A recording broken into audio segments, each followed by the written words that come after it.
मुसळधार पावसामुळे उत्तर सोलापूर तालुक्यामधील अनेक शेतकऱ्यांचं मोठ्या प्रमाणात नुकसान झालंय।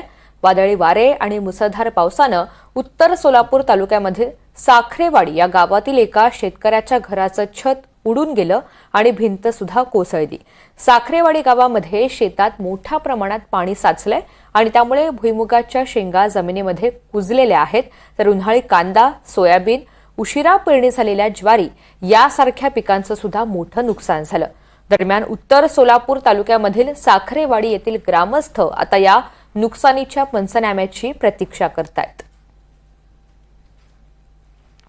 तर ही कोटी रुपयात नुकसान आहे साहेब, कोट्यवधी। हे संपूर्ण पिकाचं जर माझ्या गावचं 1700 एकर क्षेत्र आहे आणि 1700 एकर मधलं पूर्ण लागवडीखाली साहेब क्षेत्र आहे आणि त्या लागवडी क्षेत्रातलं प्रत्येक शेतकऱ्याचं कमीत कमी 4 एकर असेल, 5 एकर असेल क्षेत्र, हे त्याच्यात भुईमुग असेल, कांदा असेल, मोठी दोन्ही पिकं आहेत साहेब, ज्वारी असेल, पूर्ण नुकसान झाले। काय त्याच्या पिकात काय राहिलं नाही साहेब आता, आणि खर्च तर गेलाच गेला साहेब। आता ही नीट करा, ही आता ही रान नीट करून परत दुसरं पेरणी करायची म्हणलं तर ते आसमानी संकट आहे आमच्यावर साहेब। त्याच्यातून शासनानं आम्हाला सावरावं शेतकऱ्याला।